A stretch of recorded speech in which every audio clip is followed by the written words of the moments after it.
When most people in a country like Australia hear the word slavery, they think of Africans brought across the sea to work on cotton plantations in America.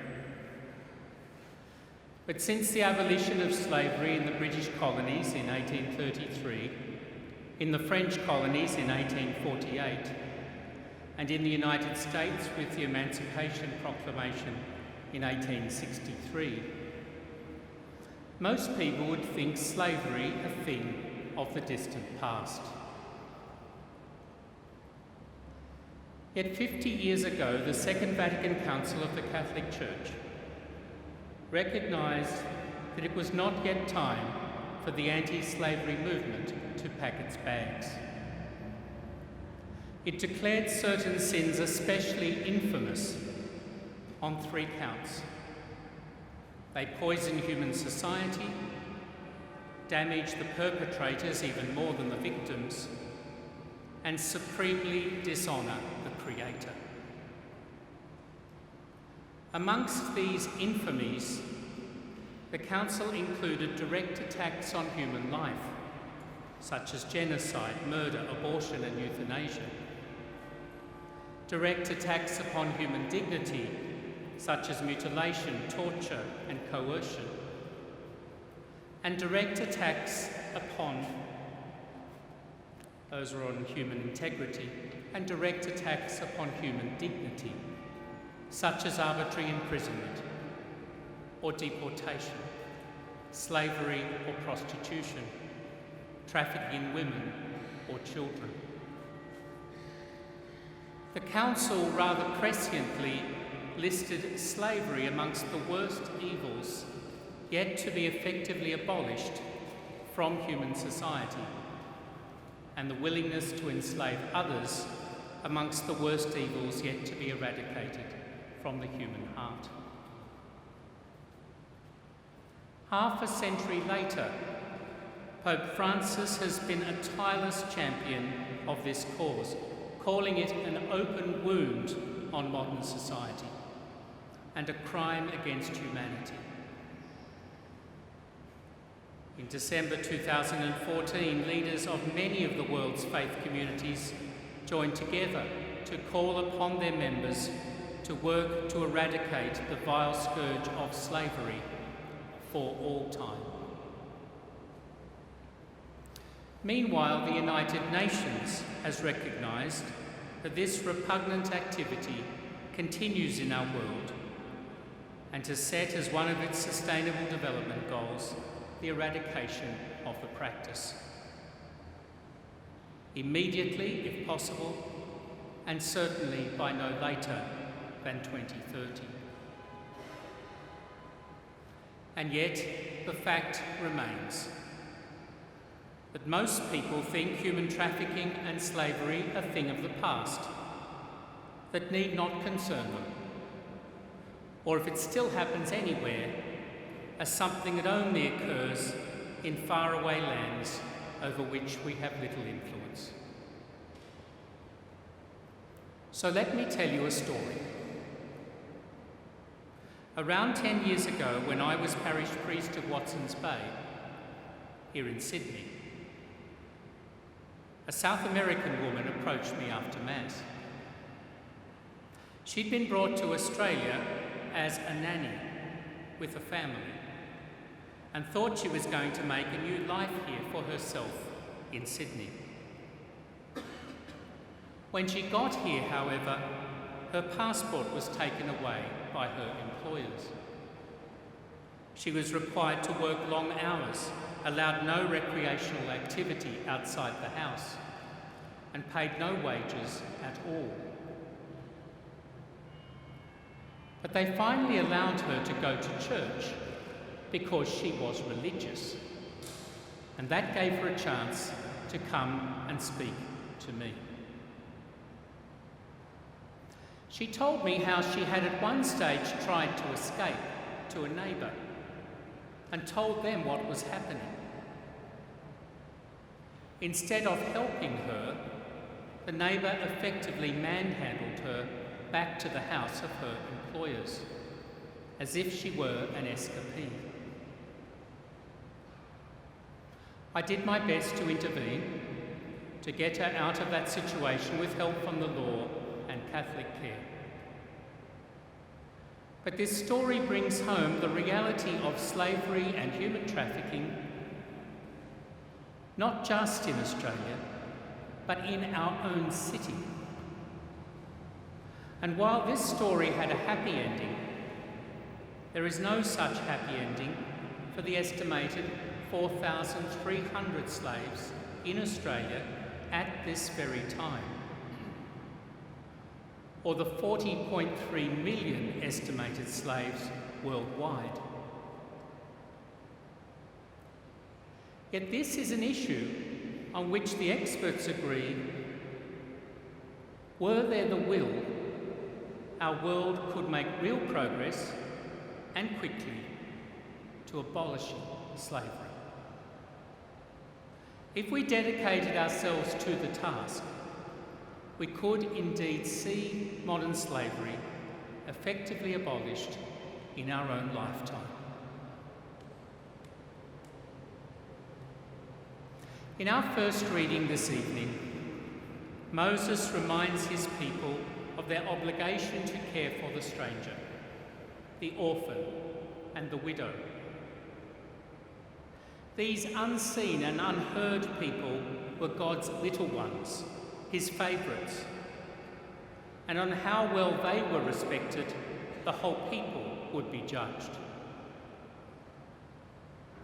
These were the stranger beaten and left for dead on the Jericho road of Jesus' story.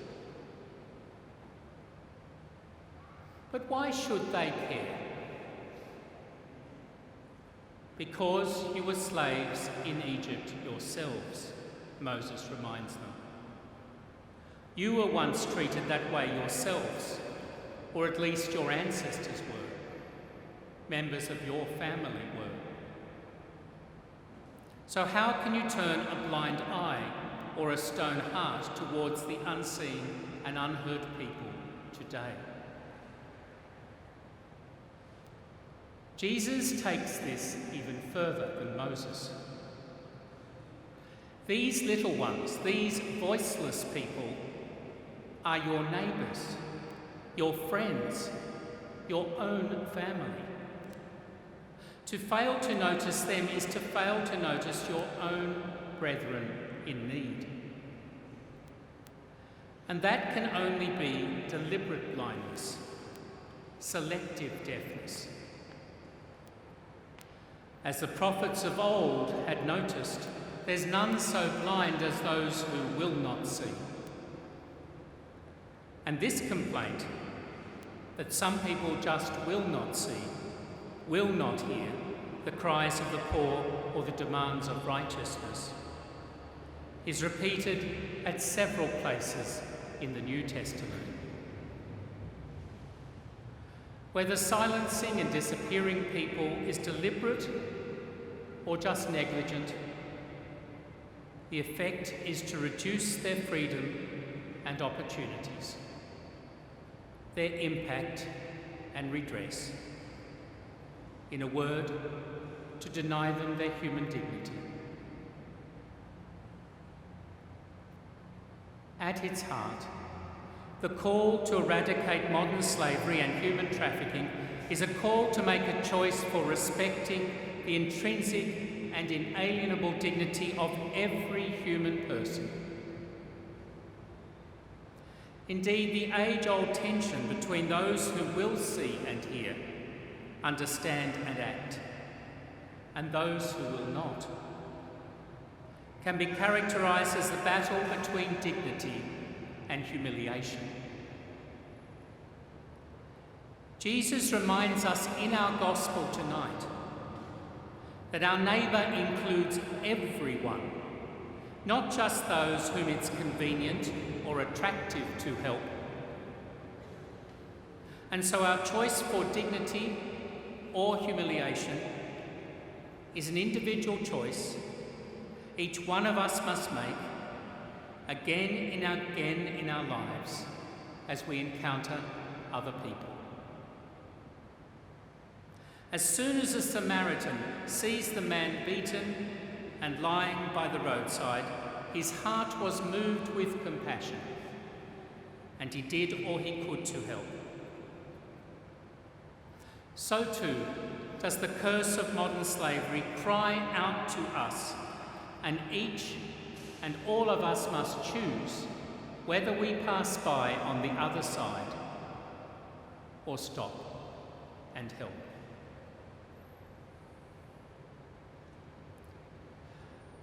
But what, we might wonder, might any of us really do today about something so big and so hard?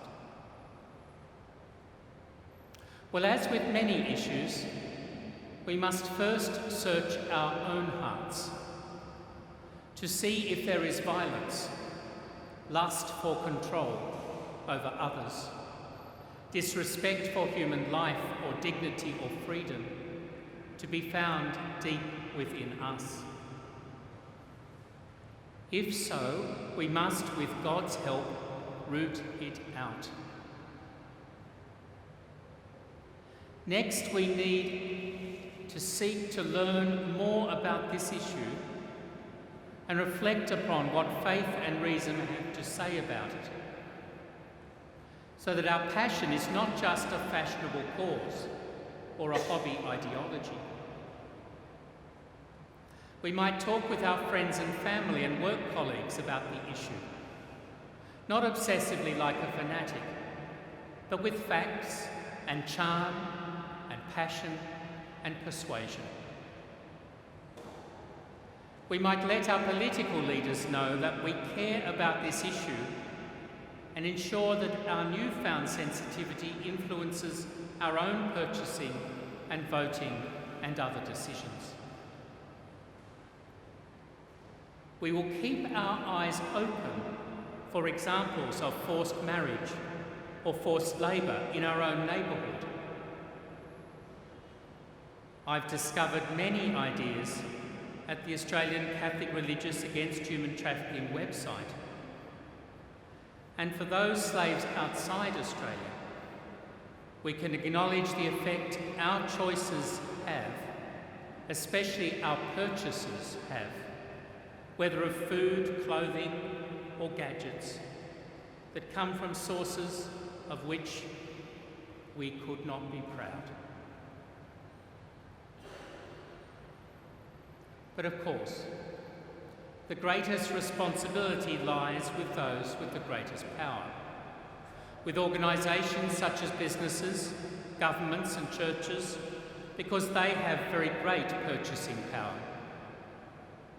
If we must show compassion as individuals, we must also do so in and through our organisations together.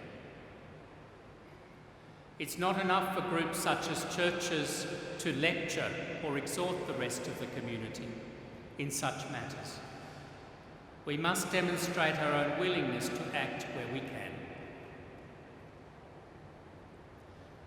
The Vatican has already committed itself to slavery-proofing all its procurement practices and supply lines.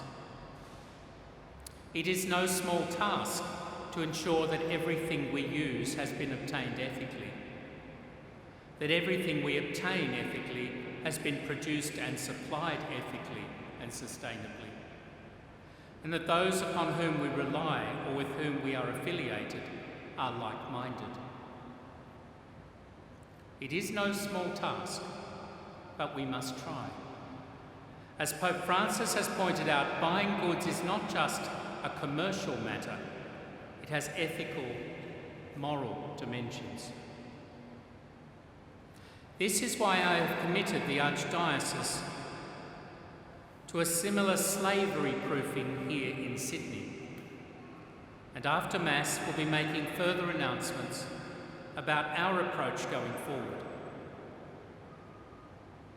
And then there is the risk of other kinds of contemporary slavery, which rather than involving procurement from overseas operations premised on slavery, are present on our own doorstep, involving trafficked women, children, even men, in the sex industry, domestic service, as agricultural or factory workers, as coerced spouses, and we must be vigilant in preventing this too. Regarding contemporary slavery, Pope Francis has asked if our generation is simply going to look the other way.